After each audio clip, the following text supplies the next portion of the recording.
신명기 28장 58절에서 68절까지 우리 다같이 한 목소리로 봉독하겠습니다.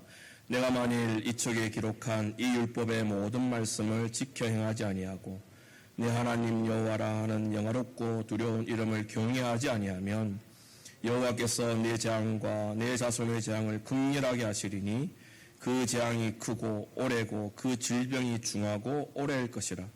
여호와께서 네가 두려워하던 애굽의 모든 질병을 내게로 가져다가 네 몸에 들어붙게 하실 것이며 또 이 율법책에 기록하지 아니한 모든 질병과 모든 재앙을 네가 멸망하기까지 여호와께서 내게 내리실 것이니 너희가 하늘의 별같이 많을지라도 내 하나님 여호와의 말씀을 청종하지 아니하므로 남는 자가 얼마 되지 못할 것이라. 여호와께서 너에게 선을 행하시고 너희를 번성하게 하시기를 기뻐하시던 것 같이 이제는 여호와께서 너희를 망하게 하시며 멸하시기를 기뻐하시리니 너희가 들어가 차지할 땅에서 뽑힐 것이요 여호와께서 너를 땅 이 끝에서 저 끝까지 만민 중에 흩으시리니 네가 그곳에서 너와 네 조상들이 알지 못하던 목석을 우상으로 섬길 것이며 여러 민족 중에서 네가 평안함을 얻지 못하며 네 발바닥이 쉴 곳도 얻지 못하고 여호와께서 거기서 내 마음을 떨게 하고 눈을 새하게 하고 정신을 산란하게 하시리니 내 생명이 위험에 처하고 주야로 두려워하며 내 생명을 확신할 수 없을 것이라. 네 마음의 두려움과 눈이 보는 것으로 말미암아 아침에는 이르기를 아하 저녁이 되었으면 좋겠다 할 것이요 저녁에는 이르기를 아하 아침이 되었으면 좋겠다 하리라. 여호와께서 너를 배실고 전에 네게 말씀하여 이르시기를 네가 다시는 그 길을 보지 아니하리라 하시던 그 길로 너를 애굽으로 끌어가실 것이라. 거기서 너희가 너희 몸을 적군에게 남녀종으로 팔려 하나 너를 살 자가 없으리라. 아멘. 신명기 28장에는 지금까지 하나님이 가르쳐주신 말씀을 명령과 규례로 지킬 때 주실 복들과 하나님의 말씀에 순종하지 않을 때 받게 되는 저주의 내용들이 상세하게 기록되어져 있습니다. 그중에 우리는 지난 시간에 복의 내용들로 통해서 단순히 복의 내용을 어떻게 하면 많이 그리고 다 받아 누릴 수 있는가에 초점이 맞춰져 있지 않고 하나님 우리가 원래부터 약속하신 복을 누릴 자라는 것을 상기시켜 주시고 가르쳐 주시는 데에 그 목적을 두고 있다 살펴보았습니다. 마찬가지로 오늘 상세하게 그리고 장황하게 가르쳐 주고 있는 저주의 내용들도 동일한 원리로 이해해야 합니다. 우리는 대부분 저주의 내용들을 보면 섬뜩해하고 쳐다보기도 싫고 그래서 절대로 나에게는 이런 저주들이 있어서는 안 될 것으로 먼저 생각합니다. 그리고는 이런 저주를 받지 않도록 열심히 살아야 하겠다라고 다짐합니다. 그러나 복의 내용으로 복의 근원 되시는 하나님에게 먼저 집중해야 하는 것처럼 오늘 다 읽지는 않았지만 펼쳐 놓으시는 저주의 내용들로 통해 하나님은 왜 이런 저주들을 말씀하고 계시는지, 하나님은 왜 이런 저주들을 하나님의 자녀들에게 말씀하지 않으면 안 되셨는지, 하나님은 이런 저주의 내용들을 통해 하나님의 자녀들에게 무엇을 가르쳐 주시고자 하시는지에 대한 하나님의 마음과 뜻에 더 집중할 수 있어야 하는 것입니다. 결론부터 말씀드리면 이런 어마무시한 저주의 내용으로 알 수 있는 하나님의 마음은 그럼에도 우리를 너무나 사랑하신다라는 것입니다. 신명기 28장은 총 68절로 되어져 있습니다. 그 중에 복에 대한 내용은 1절과 2절의 도입부와 14절의 복에 대한 결론을 제외하고 나면 총 68절 중에 10절로만 설명되어져 있습니다. 그런데 저주의 내용은 복에 대한 기록한 14절과 저주에 대해 이제 시작합니다라고 15절 한 절을 제외한 총 53절 그러니까 50석줄의 이 저주의 기록으로 다 기록되어져 있습니다. 50석절에 걸쳐 말하고 있는 저주의 내용들은 이렇습니다. 가정에 대한 저주, 연병을 위시한 질병에 대한 저주, 요즘 흔한 공황장애와 극심한 스트레스로 인한 걱정과 근심의 삶인 중압감, 압박감에 대한 저주, 환경에 대한 저주, 정신병과 같은 정신적인 저주, 내가 계획을 세워봐도 다 쓸데없게 되는 저주, 가축을 기르고 농사를 짓고 기업을 일구어도 손 되는 데마다 안 되는 저주, 자녀의 일이 안 되는 저주, 물질이 궁핍한 저주, 항상 머리가 되지 못하고 꼬리가 되어지는 저주, 흩어짐을 당하는 저주, 배고파서 남몰래 자녀의 살을 먹게 되는 저주, 그리고 다른 나라에 팔려가고 잡혀가는 저주 등 중복되는 것도 있지만 인간으로 살아가는 동안 삶에서 당할 수 있는 거의 전부가 오늘 저주로 받게 된다 기록하고 있습니다. 그런데도 이런 저주들이 하나님의 사랑이라고 말씀하십니다. 그리고 이런 저주의 내용들로 통해 하나님이 우리를 얼마나 사랑하시는지를 잊지 말라 가르쳐 주신다라는 것입니다. 이런 어마무시하고 섬뜩한 저주의 내용들이 어떻게 하나님의 사랑인가 하면 먼저 이런 이유 때문에 하나님의 사랑으로 이해할 수 있습니다. 저와 우리 성도님들은 아마도 아이들을 다 키워보셨습니다. 아이들을 키울 때 칭찬을 많이 하시는 것 같습니까? 아니면 훈계하고 야단치고 때로는 너 한 번만 더 이렇게 하면 혼난다라고 아이들 입장에서 보면 저주의 내용들을 더 많이 하셨던 것 같습니까? 온화하고 인자하셔서 많이 칭찬하며 아이들을 키우신 분도 계시겠지만 대부분은 저처럼 혼낼 게 뭐가 있냐고 하는 아이들에게 칭찬보다 혼내고 야단치고 윽박지르고 때로는 아이들 입장에서 보면 저주로 들린 말들을 더 많이 합니다. 내 자녀들을 사랑하지 않기 때문에 칭찬보다 야단을 더 많이 했겠습니까? 아닙니다. 오히려 아이들을 너무 사랑하기에 마치 주마가편을 행하는 것처럼 더 잘되라고, 혹 교만해지지 말라고, 교과서적인 말로 훌륭한 사람 되라고 칭찬보다 야단치고 훈계의 말을 더 많이 했던 것입니다. 마찬가지입니다. 하나님이 복의 내용보다 중복되고 뜻도 비슷한 저주의 내용들을 총 68절 중에 50석줄에 걸쳐 더 많이 가르쳐 주시는 것도 저와 우리 성도님들을 그만큼 사랑하는 하나님의 자녀, 사생자가 아닌 친아들로 인정하고 사랑하기 때문입니다. 만약에 하나님이 사랑하지 않으셨다면 하나님 말씀을 듣지 않는 것이 확인되는 그 순간 가정의 저주, 질병의 저주, 물질의 저주, 흩어짐의 저주, 포로의 저주 등등 바로 약속하신 대로 시행하기만 하면 되는 것입니다.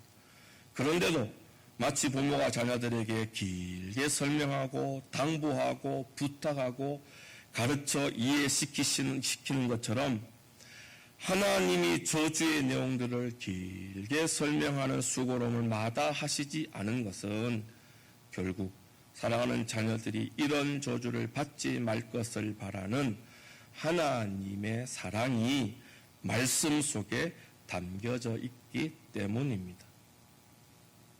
저주의 내용들이 하나님의 말할 수 없는 사랑인 두 번째 근거는 오늘 읽은 본문의 말씀으로 알 수 있습니다. 50석절에 걸쳐 말씀하시는 저주의 내용들은 원치 않는 질병과 기근 그리고 홍수와 같은 재앙들과 못 먹고 못 입고 살아가는 것 그리고 주위의 적들이 공격하는데 오랫동안 그 적들의 공격으로 에워싸여 줄이게 되어 배가 고파져서 급기야는 자식까지 굶주림을 위해 먹게 된다는 저주들로 요약할 수 있습니다. 그리고 이런 저주의 마지막은 하나님의 나라 백성이 다른 세상 나라에 멸망당하고 포로로 잡혀가게 되는 것입니다. 한마디로 모든 저주의 끝은 하나님 나라가 세상 나라에 의해 황폐케 되고 무너지고 살아남은 자들은 그 나라의 종들보다 못한 포로로 잡혀가서 슬픔 속에 나날들을 살게 되는 것입니다. 우리 하나님은 출애굽기 19장 5절에서 6절에 세계가 다 내게 속하였나니 너희가 내 말을 잘 듣고 내 언약을 지키면 너희는 모든 민족 중에서 내 소유가 되겠고 너희가 내게 대하여 제사장 나라가 되며 거룩한 백성이 되리라 라고 하나님 나라 백성을 부른 이스라엘에게 하나님 나라 권세의 모습을 약속해 주었습니다. 그리고 이 약속을 근거로 신명기 2장 25절에는 오늘부터 내가 천하 만민이 너를 무서워하며 너를 두려워하게 하리니 그들이 네 명성을 듣고 떨며 너로 말미암아 근심하리라 라고 약속의 그 말씀들을 확증해 주셨습니다. 그런데도 하나님의 명령을 좀 게을리했고 하나님의 삶이 바빠서 하나님 말씀을 지키지 못했다고 모든 저주들의 종합 선물 세트와 같은 하나님 나라가 세상 나라에 멸망당하고 종보다 못한 포로로 잡혀가는 저주를 받게 된다 가르쳐 주십니다. 모든 하나님의 말씀을 지키라 하시면서 혹 지키지 못하면 이런 저주를 받으니 이러한 저주를 받지 않도록 하나님 말씀에 순종하라는 말씀으로 가르치고 훈계하고 늘 잘되라 하시는 말씀은 사랑이라고 한다지만 실제 이스라엘 역사로 증명된 다른 나라의 포로로 잡혀가는 저주는 그래서 모든 저주를 단번에 보고 받게 되는 이 저주는 아무리 생각해봐도 심판으로는 하나님의 심판으로는 이해되어지지만 하나님의 사랑으로는 조금도 이해되지 않는다라는 것입니다. 그럼에도 모든 저주의 내용 중에 마지막 저주를 다른 나라에 팔려가고 잡혀가게 된다는 저주로 마무리하시고자 하시는 하나님의 의도에는 이런 뜻이 담겨져 있습니다. 다니엘서 9장 1절에서 2절을 우리 화면을 보시면서 함께 같이 읽습니다. 시작. 메대 족속 아수에로의 아들 다리오가 갈대아 나라 왕으로 세움을 받던 첫 해에 곧 그 통치 원년에 나 다니엘이 책을 통하여 여호와께서 말씀으로 선지자 예레미야에게 알려주신 그 연수를 깨달았나니 곧 예루살렘의 황폐함이 70년 만에 그치리라 하신 것이니라. 다니엘은 BC 605년에 바벨론이 남유다를 침공했을 때 1차 포로로 잡혀가게 됩니다. 포로로 잡혀간 다니엘은 성경에 기록된 대로 포로였지만 바벨론의 여러 왕들이 하나님 때문에 다니엘을 높입니다. 그러다 바벨론을 멸망시킨 바사의 다리오 왕에 의해서 다른 신하들의 여러 가지 시기와 질투 속에서도 BC 538년에 바사 왕국의 총리가 됩니다. 총리가 된 다리오 원년, 즉 다니엘이 포로로 잡혀온 지 약 67년 만에 다니엘은 하나님이 왜 이스라엘을 세상 나라에 넘기시게 되었는지, 그리고 그 연수를 예레미야가 예언한 대로 70년이 끝나야 이스라엘이 다시 회복되게 되었는지를 깨닫게 되었다라고 고백합니다. 그리고 하나님의 이런 뜻을 깨달은 다니엘은 다니엘서 9장 11절에 온 이스라엘이 주의 율법을 범하고 치우쳐가서 주의 목소리를 듣지 아니하였으므로 이 저주가 우리에게 내렸으되 곧 하나님의 종 모세 율법에 기록된 맹세대로 되었사오니 이는 우리가 죽게 범죄하였음이니이다 라고 지금 이스라엘이 세상 나라의 포로로 잡혀오게 된 것은 우리 스스로 범죄하여 예전 모세의 율법으로 분명히 약속해 주신 대로 되어진 일이라 고백합니다. 그러면서도 다니엘은 다니엘서 9장 16절에서 19절에 하나님께 이렇게 기도합니다. 우리 화면을 보시면서 천천히 함께 읽어보겠습니다. 시작. 주여 구하옵나니 주는 주의 공의를 따라 주의 분노를 주의 성 예루살렘 주의 거룩한 산에서 떠나게 하옵소서. 이는 우리의 죄와 우리 조상들의 죄악으로 말미암아 예루살렘과 주의 백성이 사면에 있는 자들에게 수치를 당함이니이다. 그러하온즉 우리 하나님이여 지금 주의 종의 기도와 간구를 들으시고 주를 위하여 주의 얼굴빛을 주의 황폐한 성소에 비추시옵소서. 나의 하나님이여 귀를 기울여 들으시며 눈을 떠서 우리의 황폐한 상황과 주의 이름으로 일컫는 성을 보옵소서. 우리가 주 앞에 간구하옵는 것은 우리의 공의를 의지하는 것이 아니요 주의 큰 긍휼을 의지하여 함이니이다. 주여 들으소서. 주여 용서하소서. 주여 귀를 기울이시고 행하소서. 지체하지 마옵소서. 나의 하나님이여 주 자신을 위하여 하시옵소서. 이는 주의 성과 주의 백성이 주의 이름으로 일컫는 바 됨이니이다. 아멘. 다니엘의 기도의 요지는 이렇습니다. 주의 분노를 주의 성 예루살렘에서 떠나가게 하옵소서. 주의 종의 기도를 들으사 황폐한 지금 우리의 상황과 주의 이름으로 일컫는 성을 돌아보옵소서. 긍휼히 여겨 주옵소서. 하나님 은혜를 지체하지 마시고 하나님 자신을 위해서 주의 성과 주의 백성들을 회복시켜 주옵소서. 다니엘이 포로 생활 67년 만에 무엇을 깨달았기에 67년이나 황폐한 채로 있던 예루살렘을 회복시켜 달라고 67년 동안 여전히 억울한 상황에 있는 주의 백성들을 하나님의 이름을 위해 회복시켜 달라고 기도하고 있는가입니다. 다니엘은 역대하 36장 17절에서 21절로 그 뜻을 깨달았기에 이런 기도를 하게 되어집니다. 우리 역대하 36장도 화면을 보시면 함께 읽어봅니다. 시작. 하나님이 갈대아 왕의 손에 그들을 다 넘기심에 그가 와서 그들의 성전에서 칼로 청년들을 죽이며 청년 남녀와 노인과 병약한 사람을 긍휼히 여기지 아니하였으며 또 하나님의 전에 대소 그릇들과 여호와의 전에 보물과 왕과 방백들의 보물을 다 바벨론으로 가져가고 또 하나님의 전을 불사르며 예루살렘 성벽을 헐며 그들의 모든 궁시를 불사르며 그들의 모든 귀한 그릇을 부수고 칼에서 살아남은 자를 그가 바벨론으로 사로잡아 가매 무리가 거기서 갈대아 왕과 그의 자손의 노예가 되어 바사국이 통치할 때까지 이르니라. 이에 토지가 황폐하여 땅이 안식년을 누림같이 안식하여 70년을 지냈으니 여호와께서 예레미야 입으로 하신 말씀이 이루어졌더라.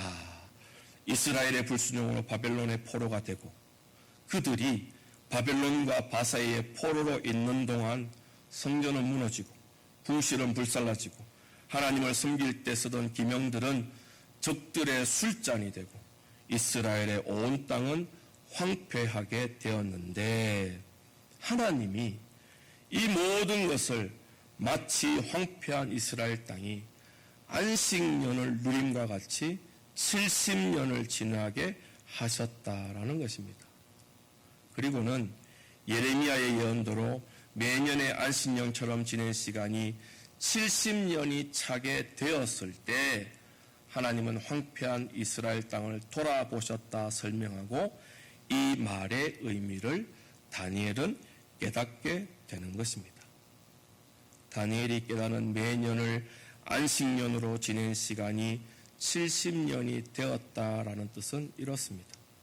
이스라엘에게 있어 가장 중요한 사상이나 관점이나 가치관이나 본질이나 철학으로 설명될 수 있는 개념은 안식일입니다.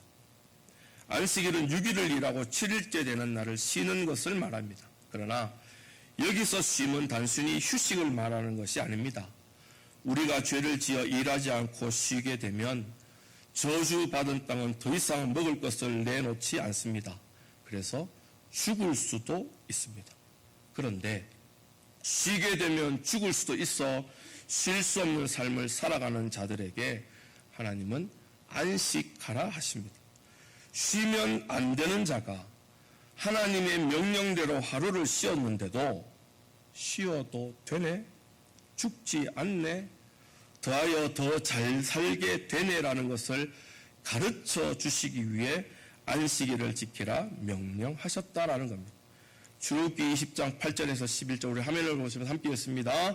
안식일을 기억하여 거룩하게 지키라. 여섯 동안은 힘써 내 모든 일을 행할 것이나 일곱째 날은 내 하나님 여호와의 안식일인즉 너나 네 아들이나 내 딸이나 내 남종이나 내 여종이나 내 가축이나 내 문 안에 거우는 객이라도 아무 일도 하지 말라. 이는 여섯 동안에 나 여호와가 하늘과 땅과 바다와 그 가운데 모든 것을 만들고 일곱째 날에 쉬었습니다. 그러므로 나 여호와가 안식일을 복되게 하여 그날을 거룩하게 하였느니라. 아멘. 명령대로 안식일을 지켜도 죽지 않고 오히려 더 풍성한 삶을 살 수 있게 된 이유는 첫 번째는 실수 없는 자가 안식함으로 모든 천지 만물을 만드신 창조주가 내 아버지 하나님이심을 기억하도록 안식일을 지키기 때문입니다. 두 번째는 내 백성이 안식해도 계속 잘 살 수 있도록 모든 무에서 모든 유를 만든 창조주이신 하나님께서 계속해서 창조의 사역을 해야겠구나라고 기억하시기 때문이라는 겁니다. 단순히 안식일은 종교적 제의를 위해 존재하는 날이 아니었습니다. 안식일로 통해 우리는 하나님의 창조하심으로 살아가는 자, 하나님은 우리를 위해 생명이 생명되도록 지금도 계속 창조하시는 분임을 이 안식일로 통해 서로 알게 해주신다. 그 개념을 허락하신 겁니다. 출애굽기의 말씀이 우리 하나님은 창조의 하나님이라는 개념을 알리기 위해 안식일을 주셨다고 한다면 신명기로 통해 가르쳐주시는 안식일의 개념은 여기에서 하나가 더 추가가 됩니다. 신명기 5장 12절에서 15절을 우리 함께 읽습니다. 시작. 내 하나님 여호와가 네게 명령한 대로 안식일을 지켜 거룩하게 하라. 여섯 동안에 힘써 내 모든 일을 행할 것이나 일곱째 날은 내 하나님 여호와의 안식일인즉 너나 내 아들이나 내 딸이나 내 남종이나 내 여종이나 내 소나 내 낙이나 내 모든 가축이나 내 문 안에 위하는 객이라도 아무 일도 하지 못하게 하고 내 남종이나 내 여종에게 너같이 안식하게 할지니라. 너는 기억하라. 네가 애굽 땅에서 종이 되었더니 내 하나님 여호와가 강한 손과 편팔로 거기서 너를 인도하여 내었나니 그러므로 내 하나님 여호와가 내게 명령하여 안식일을 지키라 하느니라. 아멘.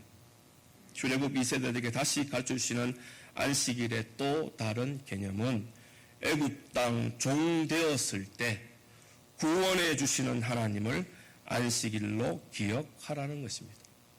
쉬게 되면 스스로 구원을 얻을 수 없다고 말하는 세상 가운데 하나님께서는 하나님의 백성들을 하루 쉬게 하심으로써 쉬어도 세상이 너희를 구원하는 것이 아니라 처음 우리를 창조하신 창조의 하나님이 모든 것에서부터 우리를 구원해 주시는 구원자이심을 알게 해 주신다라는 겁니다. 그래서 당시 이스라엘이나 오늘날 저와 우리 성도님들은 안식일을 지킴으로 그저 하루 쉴 때 교회 나와 예배 드리는 날로만 이해하기보다 더 근본적이고 본질적인 하나님이 나를 만드시고 나를 구원해 주신 복된 날임을 알고 이런 하나님을 마음껏 찬양하고 예배하는 것으로 창조하시고 구원하신 하나님과 보내는 이 시간이야말로 진짜 기쁨임을 고백해야 하는 것입니다. 이처럼 창조하시고 구원하시는 하나님이 안식일로 통해 우리 삶 깊숙이 들어오심을 알게 된 것처럼 좀 더 확장된 개념인 안식년도 마찬가지의 개념으로 이해할 수 있습니다. 안식년은 6년 동안 일을 하고 7년째 되는 해에 쉬는 것을 말합니다. 하나님은 안식일 하루 쉬는 것처럼 1년을 아무 일도 안 하고 쉬면서도 어렵지 않고 죽지 않도록 하나님이 보여내신 창조와 구원의 은혜로 살아가게 됨을 안식년을 통해 약속해 주시는 것입니다. 그리고 7년마다 있는 안식년이 7번 지난 해, 다시 말해 7년 곱하기 7번으로 49년째가 지난 50년에는 희년으로서 안식일과 안식년으로 보여주신 창조와 구원을 완성해 주십니다. 레위기 25장 10절입니다. 너희는 50년째 해를 거룩하게 하여 그 땅에 있는 모든 주민을 위하여 자유를 공포하라. 이 해는 너에게 희년이니 너희는 각각 자기의 소유지로 돌아가며 각각 자기의 가족에게로 돌아갈지며. 50년째 희년이 되면 묶였던 것이 다 원래대로 돌아갑니다. 땅이 누구의 소유였다면 원래 소유자, 즉 하나님께로 돌아갑니다. 종으로 누구의 소유였다면 원래 자유자의 모습으로 돌아갑니다.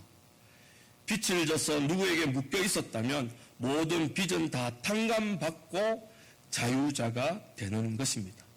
그래서 기쁠히 희년은 창조와 구원의 하나님으로 말미암아 매이고 묶인 모든 자들이 자유함을 누리고 황폐하고 척박한 모든 만물들이 회복되어짐이 선포되는 때인 것입니다.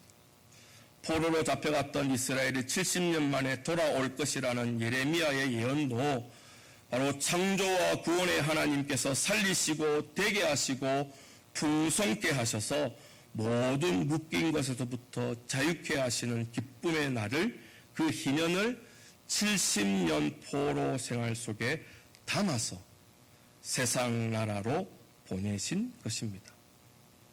하나님의 백성을 하나님을 몰라 하나님의 명령을 지키지 않아 하나님께서 하신 공의의 약속 때문에 눈물을 머금고 세상 나라의 포로로 보내셨지만, 그래서 지금은 모든 저주 중에 가장 큰 저주 아래 있게 되었지만 안식일로 또 안식년으로 모든 묶인 것이 자유를 누리는 희년을 선포해 주시는 창조와 구원의 하나님의 사랑은 결국에는 돌아오게 하시고 회복시켜 주시고 다시 참 자유로 하나님만을 높이게 해 주신다는 것을 다니엘은 포로 67년 만에 깨닫게 되었다라는 것입니다. 여기서 원래 희년은 50년째 되는 해입니다.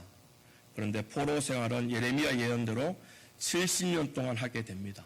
50년과 70년 산술적으로는 맞지 않습니다. 그래서 어떻게 포로 생활 70년이 하나님의 창조와 구원의 은혜로 모든 묶인 것이 노임을 받는 희년의 때와 같은 의미입니까? 라고 의문이 생길 수 있습니다. 그 답은 이렇습니다. 우리 조금 전에 봤던 역대하 36장 21절을 보면 이에 토지가 황폐하여 땅이 안식년을 누림같이 안식하여 70년을 지냈으니 여호와께서 예레미야에 입에서 하신 말씀이 이루어졌더라. 6년 동안 땅을 일구고 7년째 되는 해는 안식년으로 땅을 쉬게 합니다. 그러면 땅은 가꾸지 않아서 마치 황폐케 된 것처럼 잡초도 자라고 이름 모를 풀도 웃자라게 됩니다. 그런데 지금 이스라엘 땅은 나라를 빼앗겨 온 땅이 마치 안식년을 보내는 것 같이 황폐해져 버렸습니다. 하나님은 이런 포로로 잡혀가 황폐한 이스라엘 땅을 지금 안식년으로 보내고 있다 여기신다는 겁니다. 원래는 7년마다 있는 안식년이 7번 지난 그 다음 해에 50년째가 희년이 됩니다. 그런데 포로로 잡혀가기 시작해서 이스라엘 땅이 황폐한 그 순간부터 매년 매해마다 하나님은 안식년으로 여기십니다. 그러면 7년마다의 안식년이 완전수 7이 지나야 희년인데 아무리 계산해봐도 매년의 안식년이 7번 해도 고작 7년밖에는 안 되는 것입니다.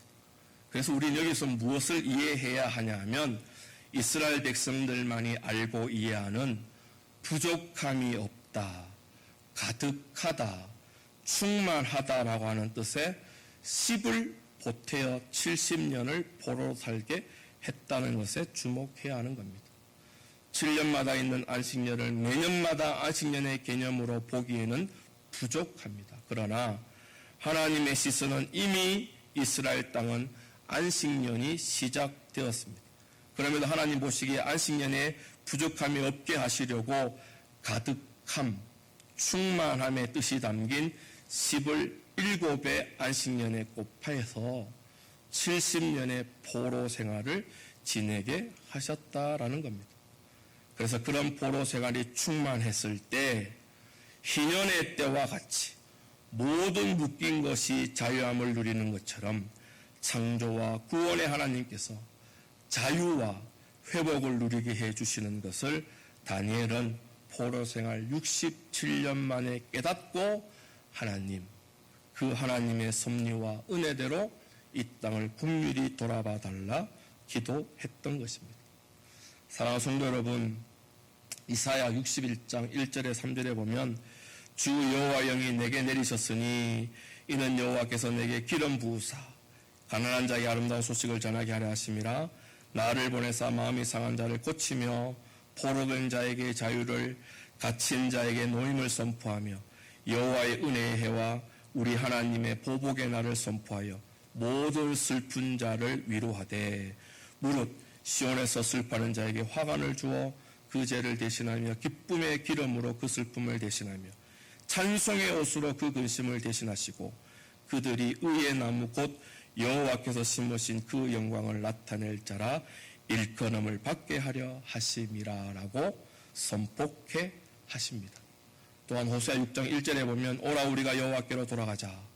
여호와께서 우리를 찢으셨으나 도로 낫게 할 것이요 우리를 치셨으나 싸매어 주실 것이라라고 아픈 저주 가운데서도 사랑으로 기쁨을 다하여 주시는 하나님을 노래합니다.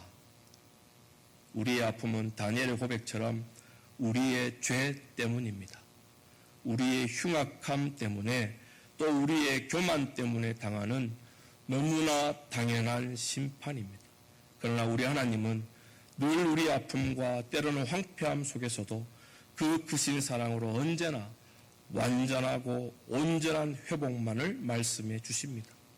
우리의 죄로 인해 이방 나라에 넘겼지만 내 백성은 희년의 때와 같이 묶인 것에서 노임을 받고 회복시키며 약속대로 높이 세워주심을 늘 계획하시고 염두에 두고 계신 분이 우리가 믿는 하나님 아버지이십니다. 그래서 언제나 이런 창조와 구원으로 우리를 사랑해 주시는 하나님은 반드시 저주의 그늘 아래서도 저와 우리 성도님들을 놓아주시고 싸매어주시고 회복시켜주시는 사랑의 하나님이심을 알게 하고 다시 믿게 해 주시는 것입니다. 이제 우리의 목이 남아 있습니다. 그럼에도 여전히 하나님보다 세상을 더 좋아하며 따라 살면서 진짜 저주의 그늘 아래서 이를 갈며 슬퍼할 것인지 아니면 다시 이런 사랑의 하나님을 알고 믿어서 자유케 되고 회복케 되고 영원한 하나님의 자녀로 다시 기쁨을 누릴 것인지 믿음으로 선택해야 하는 것입니다. 우리 여호수아서 24장 15절을 함께 읽어보겠습니다. 시작. 만일 여호와를 섬기는 것이 너에게 좋지 않게 보이거든 너희 조상들이 강 저쪽에서 섬기던 신들이든지 또는 너희가 거주하는 땅에 있는 아모리 족속의 신들이든지 너희가 섬길 자를 오늘 택하라. 오직 나와 내 집은 여호와를 섬기겠노라. 아멘. 여호수아의 이기한 고백으로 우리를 만드시고 살리시는 하나님의 사랑으로 저주의 약속이 분명한 삶 가운데서도 늘 기쁨이 충만한 성도의 복된 삶을 살아가야 하는 것입니다. 사랑하는 성도 여러분, 오늘 마치 부모님이 사랑으로 아이들을 훈계하고 가르치시는 것처럼 우리 하나님은 우리를 늘 사랑으로 오래 참고 기다리시고 훈계하며 가르쳐 주십니다. 그러니 우리 앞에 놓인 작은 시련 때문에 너무 힘들어하지 마시고 그리고 그 힘듦 때문에 세상과 적당히 타협하며 살려고도 하지 마시고 우리를 지금도 귀하게 만들어 가시고 지금도 생명이 생명되게 하시는 창조와 구원의 하나님만 믿고 의지해서 세상이 주는 저주에 당당히 맞서는 믿음의 승리자들이 다 되시기를 주님의 이름으로 간절히 소망합니다.